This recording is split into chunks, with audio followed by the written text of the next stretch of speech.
Hello student, मैं doctor Anil Kumar Jain. आज के इस वीडियो में हम जानेंगे कि लर्निंग कॉर्नर, पाठ्य पुस्तकें, शिक्षक संदर्शिकाएं एवं कार्य पुस्तिकाएं क्या हैं। किस तरह से लर्निंग कॉर्नर बच्चों के रोचक शिक्षण के लिए जरूरी है।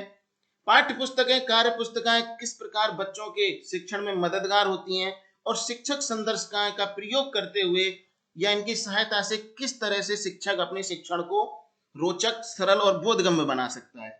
तो चलते हैं हम। सबसे पहले हम जानने का प्रयास करते हैं कि लर्निंग कॉर्नर क्या है। जैसा कि आप वीडियो में देख पा रहे हो कि एक ऐसा स्थान, अगर हम इसके नाम से ही देखें तो लर्निंग कॉर्नर एक ऐसा कोना जहां पर रहकर के बच्चे कुछ सीख सकें। अगर हम विद्यालय की बात कर रहे हैं तो विद्यालय अपने आप में ही एक लर्निंग कॉर्नर है, तो इसको कोने का एक रूप दिया, कॉर्नर का एक रूप दिया गया है। तो लर्निंग कॉर्नर जैसा आप देख पा रहे हो कि विद्यालय का वह स्थान, यहाँ लिखा है कि कोना, तो हम कह सकते हैं वह स्थान जहां शिक्षण अधिगम से संबंधित सामग्रियां, जिनमें पाठ्य पुस्तकें हो सकती हैं, कार्य पुस्तिकाएं हो सकती हैं, कहानियां, शिक्षण अधिगम सामग्री, कॉपी, पेंसिल आदि चीजें होती हैं, जिन्हें बच्चे देख करके, छू करके, पढ़ करके, उनकी मदद लेकर के अपने ज्ञान को बढ़ा सकें या ज्ञान अर्जित कर सकें, वो ही लर्निंग कॉर्नर कहलाता है। प्रत्येक विद्यालय में ये लर्निंग कॉर्नर होना चाहिए, क्योंकि इससे बच्चों में एक रोचकता आती है, बच्चे सीखते हैं। और जिन विद्यालयों में शिक्षकों की बहुत कमी होती है, वहां पर यह बहुत ही उपयोगी होता है। लर्निंग कॉर्नर बच्चों के ज्ञान में वृद्धि तो करता है, साथ ही बच्चों में अवलोकन करने, निरीक्षण करने और निष्कर्ष निकालने के गुणों का भी विकास करता है।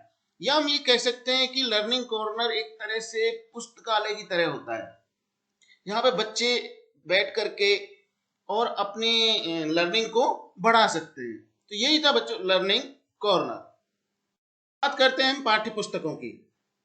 पाठ्य पुस्तकें पुस्तकों के रूप में हो सकती हैं, कार्य पुस्तिकाओं के रूप में हो सकती हैं, या शिक्षक संदर्शिकाएं या टीचर्स गाइड के रूप में भी हो सकती हैं।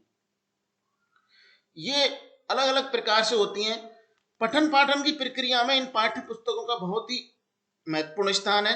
पाठ्य पुस्तकों का विकास ऐसे ही नहीं हुआ, बल्कि ये कई प्रक्रियाओं के पश्चात ये अपने स्वरूप को धारण कर पाई हैं। सर्वप्रथम राष्ट्र स्तर पर देश की आवश्यकताओं एवं अपेक्षाओं आदि के आधार पर राष्ट्रीय पाठ्यचर्या रूपरेखा का निर्धारण होता है।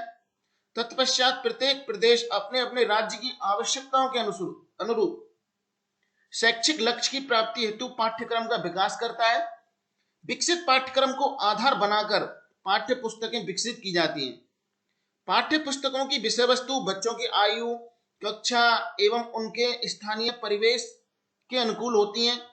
विकसित पाठ्य पुस्तकें विभिन्न चरणों से स्वीकृति के पश्चात विद्यालयों को उपलब्ध कराई जाती हैं।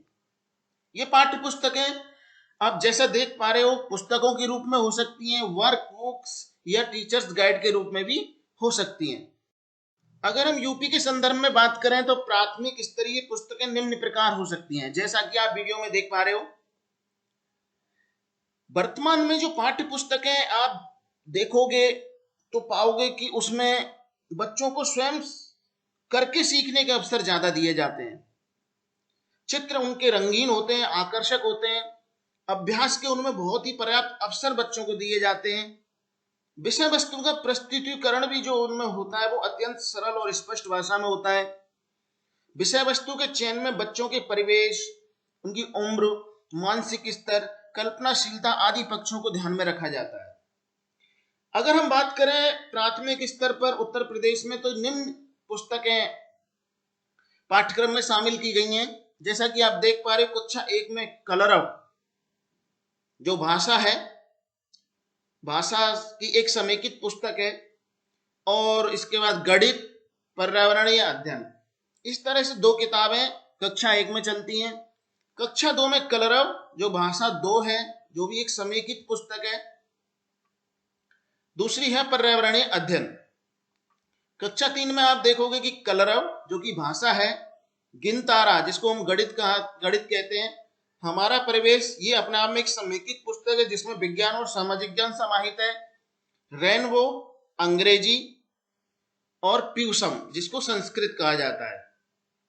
कक्षा 4 में कलरव, भाषा, गिनतारा जिसको गणित कहते हैं, परख, विज्ञान यहाँ अलग कर दिया गया है विज्ञान, और हमारा परिवेश अलग है, रेनबो अंग्रेजी, पीयूषम जो संस्कृत को कहते हैं। इसी तरह कक्षा 5 में कलरव, गिनतारा, परख, हमारा परिवेश, रेनबो और पीयूषम। ये परीक्षा की दृष्टि से बहुत इंपॉर्टेंट है, ये पूछे जाते हैं कई बार। इस तरह से प्राथमिक स्तर पर पाठ्य पुस्तकों को पाठ्यक्रम में समाहित किया गया है। शिक्षक संदर्शिकाएं, टीचर्स गाइड, ये क्या है? देखिए इसमें नाम से लिखा हुआ है शिक्षक संदर्शिकाएं या टीचर्स गाइड। ये ऐसी पुस्तकें होती हैं जो कहीं ना कहीं शिक्षक को उसके शिक्षण में मदद देती हैं। आपने देखा होगा एक शिक्षक जब कक्षा में जाता है तो बहुत सारी एक्टिविटीज कराता है।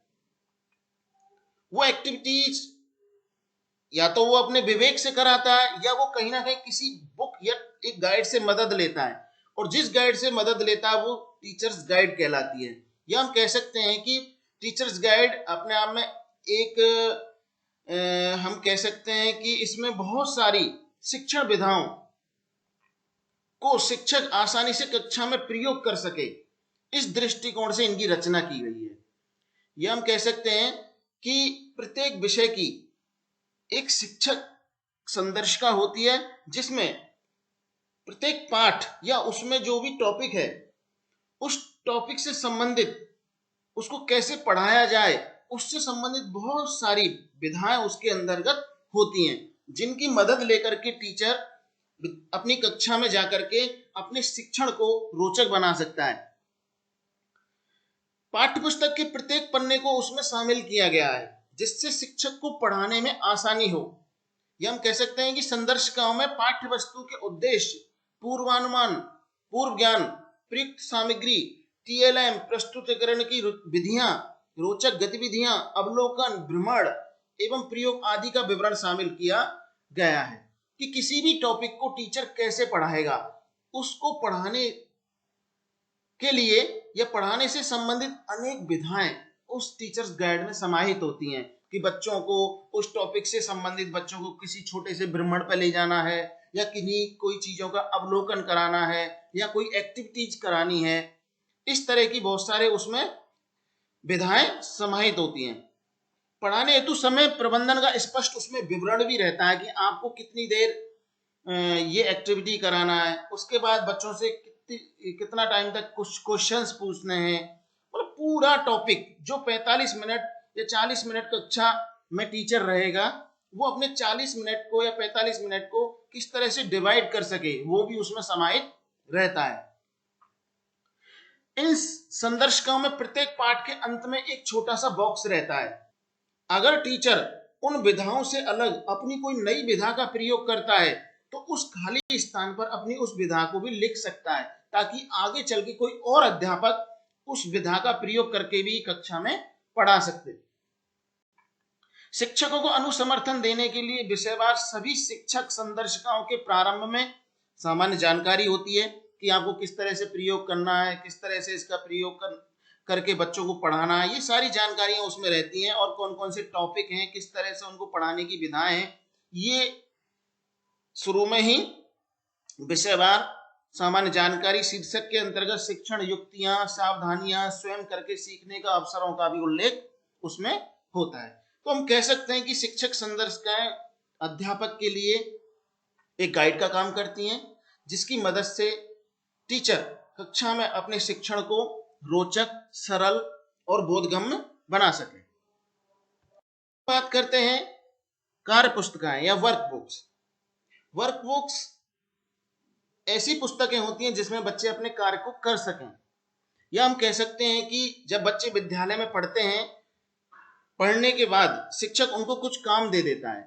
अब छोटे बच्चे रहते हैं वो उस चीज को नहीं लिख पाते, इसलिए एक पुस्तक के रूप में एक कार्य पुस्तिका उनके पास रहती है जिसमें बच्चे अपने कार्य को करते हैं, जैसे चित्र बनाना, किसी खाली स्थान को भरना या मिलान करना। इस तरह के आप देखोगे कि बच्चों के स्तर के हिसाब से कुछ कार्य पुस्तिकाएं भी तैयार की जाती हैं। जैसे कक्षा 1 में भाषा और गणित की कार्य पुस्तिका रहती है, कक्षा 2 में भाषा गणित की सेम रहती है, कक्षा 3, 4, 5 में गणित, विज्ञान और अंग्रेजी की वर्कबुक्स बच्चों को प्रोवाइड की जाती है, ताकि वो शिक्षक के पढ़ाने के बाद अपने उस पुस्तक में उस कार्य को कर सकें। बाद में कार्य को करने के बाद वो रोजाना अपने टीचर से चेक कराते हैं और टीचर उन्हें उसमें जो भी अपना फीडबैक होता है वो देता है, चेक करता है। ये वर्क बुक्स भी बच्चों के लिए बहुत मददगार हैं, क्योंकि ये एक अभ्यास का कार्य करती हैं। बच्चे पढ़ने के बाद अपने उस चीज को अगर अभ्यास नहीं करेंगे तो वो कहीं ना कहीं भूल जाएंगे। तो अभ्यास के रूप में कार्य पुस्तिकाएं बच्चों के लिए बहुत ही मददगार होती हैं। तो विद्यार्थियों, आज के इस वीडियो में हमने जाना कि लर्निंग कॉर्नर क्या है, कार्य पुस्तिकाएं, शिक्षक संदर्शिकाएं और पाठ्य पुस्तकें के बारे में भी हमने डिटेल में जाना। मुझे आशा है आपको समझ में आया होगा। फिर मिलेंगे हम एक नए टॉपिक के साथ। घर में रहिए, अच्छे से रहिए, स्वस्थ रहिए। नमस्कार।